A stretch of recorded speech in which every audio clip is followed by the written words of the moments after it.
Good morning, Pastor Ed Kropa here from Hope Lutheran Church in Freehold, New Jersey, with Lenten devotions for Thursday, February the 25th, 2021. Once again, we're working through a Lenten devotional booklet called Beyond Question by Pastor Eric Burtness, in which he looks at the questions that Jesus asks throughout the Gospels and how those questions are just as meaningful and pertinent in our own lives.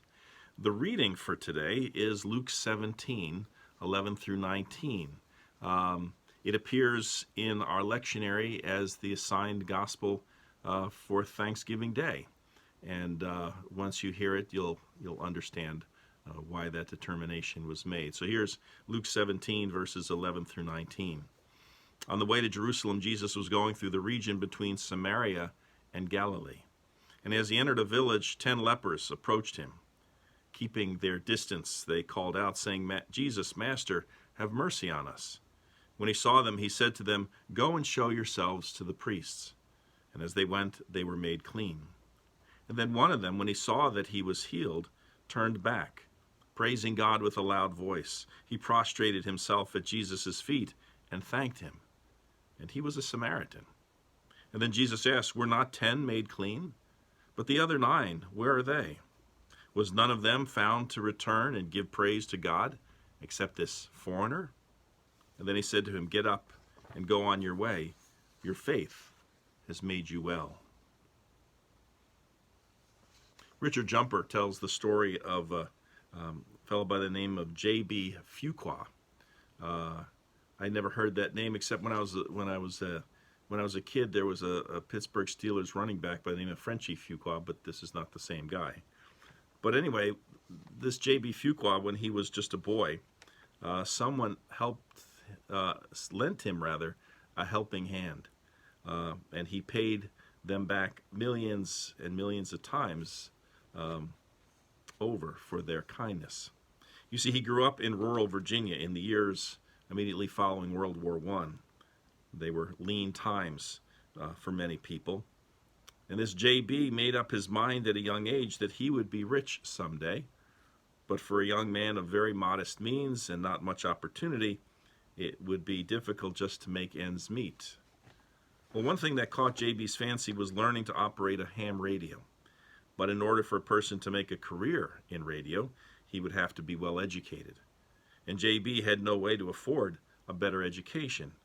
But one day he learned that Duke University in North Carolina had a lending program in which people could check out library books by mail. Well, so J.B. began sending off for books on radio and finance and business and banking. He read everything he could get his hands on, taught himself everything there was to know about the radio business at that time. Well, with this knowledge, J.B. then opened his own radio station in Augusta, Georgia. Soon he added a second station. And then he began investing his money wisely, and as his wealth grew, J.B. began buying and selling various businesses.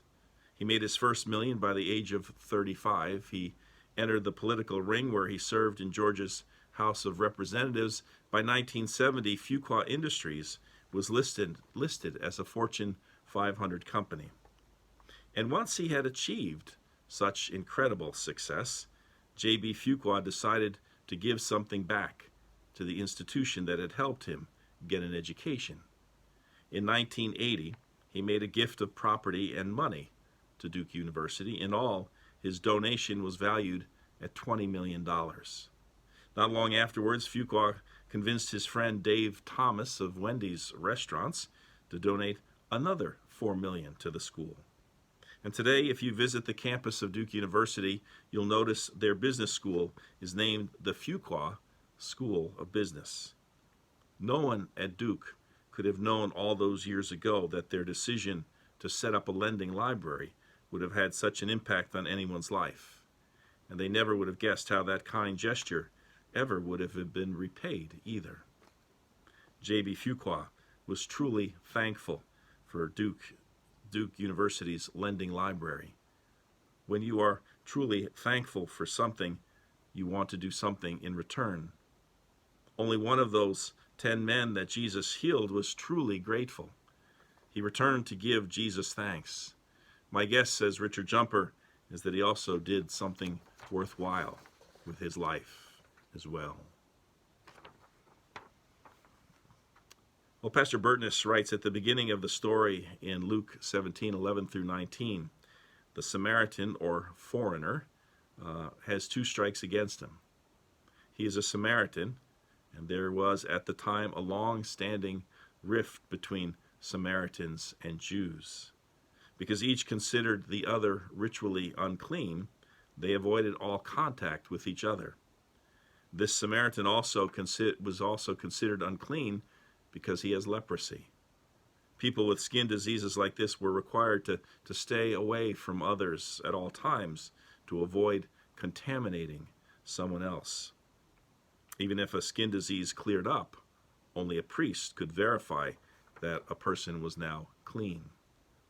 Well, Luke tells us that this Samaritan and 9 others with leprosy cried out for healing as Jesus came to a village.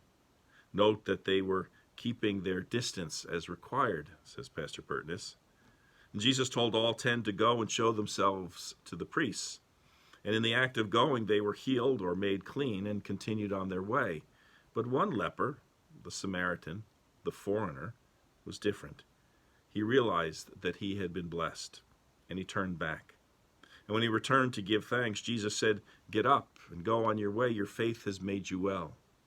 The Samaritan rose and began a new way of life, a life of wholeness and gratitude. What about the other 9 who were healed?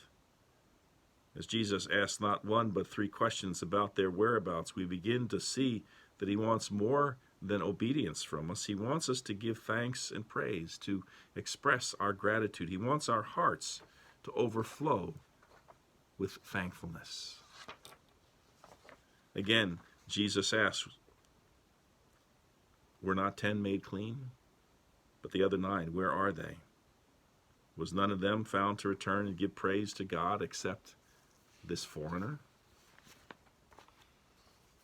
In his book, Jesus, Lord of Your Personality, Pastor Bob Russell points out that having a lot doesn't tend to produce a grateful spirit. Have you had a taste of the best the world has to offer, he writes? You went to Hawaii once on vacation, so now it's harder for you to enjoy the state park. You've eaten a steak at Ruth Chris, so it's harder to be thankful for a meal at Ponderosa. You've driven a Jaguar, so now you can't be as content with your used Chevrolet. You've cheered for a national champion, so now it's difficult to be grateful when your team has a good season but doesn't take home the title. Generally speaking, he says, the more we have, the less grateful we are. It should be the opposite. The more we have, the more thankful we should be. But it usually doesn't work out that way, does it? Pastor Burtness has a couple of things to think about. First of all, why not try naming 5 things to thank God for today? Stop and think of 5 things to give thanks for. A fellow by the name of Paul Clemente writes, as he was praying recently at a nearby beach, a man walked by with a big smile on his face and said, "Good morning." But I noticed that he had one artificial leg, and he had been walking by on the beach. And I noticed on the sand behind him one footprint and a track where the man had been dragging his one artificial leg. Well, I decided to follow the track he made on the sand. It kept going and going and going. After 2 miles, I cried and realized that I had nothing to complain about as I walked with my 2 good legs compared to the man who had this great attitude of life in spite of his disability. As I thought of that man with his smile, I couldn't help but smile myself and say, "Good day," to everyone that I met the rest of that day. How is our attitude about the life that God has given us? So think of 5 things to give thanks for today. And then how might you make gratitude a bigger part of your daily life? Pastor Burtness suggests using a journal to list the blessings that you notice each day. And if there's others in your household, you might give thanks to God together before meals or at the end of the day. Perhaps some of you do that. You know, sometimes, and I'm guilty of this too, sometimes we just feel down and we feel as though things aren't quite working out the way we want them to, or either in the short term or maybe even in the long term. A fellow by the name of Michael West once asked this. He said, "How can you give thanks when you feel down?" Well, he says, "Look back to where you've been. Recall all the blessings and miracles. Recall what God has already done in your life and through your life. And then in a short period of time of praising and giving thanks to God, whatever ailed your spirit will be gone. It'll only take a few minutes to make that happen," he says. Yeah, sometimes we get consumed by the disappointments in our lives, the things that we hoped for or worked towards and didn't come to fruition. But when that happens, even when it doesn't happen, it's a good thing to stop, as Pastor Burtness suggests, and as this other fellow suggests, Michael West. Think back, either journal. I'm not big on journaling, but to stop and think and recount in your mind for yourself all the things that have, all the ways rather in which God has blessed you as a part of your daily life over the years, has worked in and through your life to bless you. It's a humbling kind of experience to do that, but a worthwhile one, because then we realize that the disappointments and the shortcomings and the failures kind of pale in comparison to those moments when we truly were blessed, those moments that we can't help but give thanks for, those moments when, especially when we received untold blessings that we otherwise didn't really necessarily deserve or earn, and yet we receive them. Moments to stop and think and give thanks. Let's close with the prayer for today. Gracious and giving God, in my busy life, I sometimes forget to stop and thank you for all that you have given me. Today, I thank you for all the things that I have received from your hand. And I thank you above all for your unconditional and eternal love. Amen. Well, depending on when you do this, whether it's at the beginning of your day or at the end of your day, it's a good thing to stop and think of all the things that we have to give thanks for, either to set us on a good trajectory for the rest of our day, or if you happen to see this at the end of the day, to kind of cap off the day. And maybe there were some great things, but maybe there were some frustrations, but to stop and think, I've been blessed. I have much to give thanks for.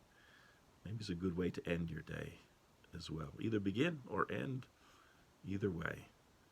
Something to think about. Well, take care. We'll see you again tomorrow. Bye-bye.